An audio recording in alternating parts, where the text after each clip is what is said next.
Hey, Jim Malone here from njhypno.com, and in this video we're going to look at how to consistently fail at your weight loss efforts. Obviously, we're being very tongue-in-cheek here. Actually, weight loss is a very popular session when people seek the services of a professional hypnotist. But what got me thinking on this topic was, I got it here, was a little while ago, a very well-respected instructor in the hypnosis field, a guy named Ron Eslinger, posted an article on positive emotions for weight loss. Now, Ron is very well known in the field for his work with pain control, but I found this one of interest too. And if you're in the profession, I'll put a link down below. He has some great training materials you might want to check out. But what I thought it would be kind of interesting to do is to flip his article on its head and kind of reverse engineer how people get stuck and keep failing at weight loss. Because there are some definite patterns that seem to be consistent amongst people. And the first one, if you want to consistently fail, is to come at your weight loss efforts with an attitude of self-loathing, self-hatred, that you're not good enough at the size and shape you are right now.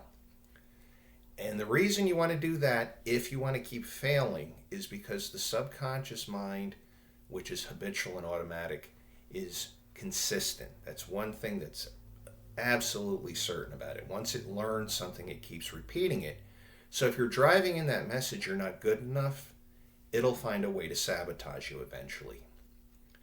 Now, flipping that into a positive, obviously you want to come at your efforts with a sense of love and compassion for yourself.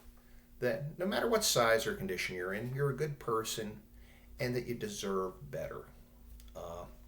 The second point, if you want to keep failing, is to say it's everyone's fault but yours because of where you found yourself to be.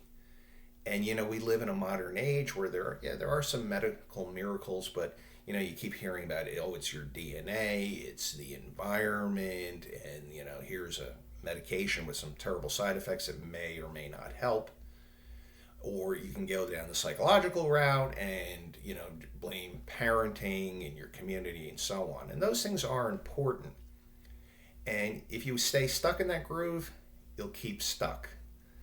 But to flip that one, if you start really reclaiming your power, your authority, that you respect yourself and that your mind is a lot more powerful than you probably realize, is a great way to move forward. Point 3 is to make your weight loss efforts absolutely miserable. For example, I've met people who are out of shape. They sign up for some of these boot camps that are way beyond their capacity, and they're aching and they're sore all the time, kind of like a younger person who goes through boot camp for the military.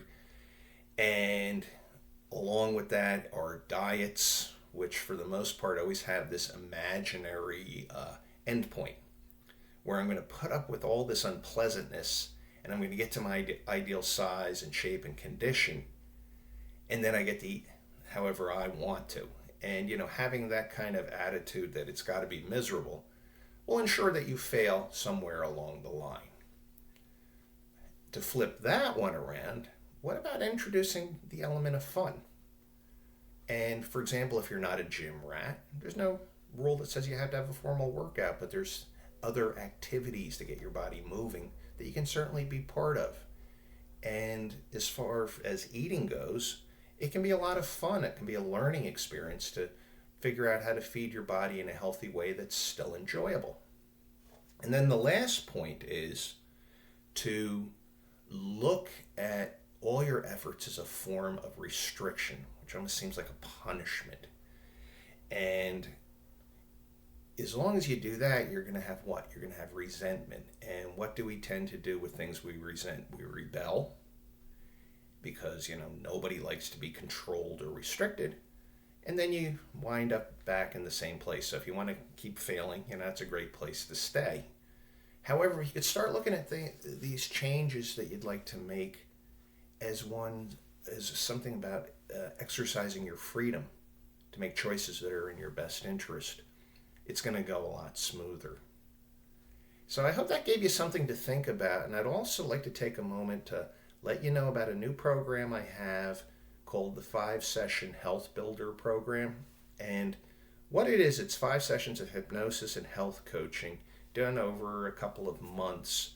And it's for the person who's really struggled for a while and really wants to do it, make a big change. It's not so much for the person who maybe has 5 or 10 pounds to drop. Sometimes we just do that in a session or two. But this is more for the person who's really looking to turn things around. Now, I don't accept everyone into that program. You'll notice in the description down below there's a link to a form you fill out. It should just take you a couple of minutes, and then we set up a phone interview to see if this is right for you. So feel free to reach out if you have any questions. I want to thank you for watching, and I hope to hear from you soon. Take care.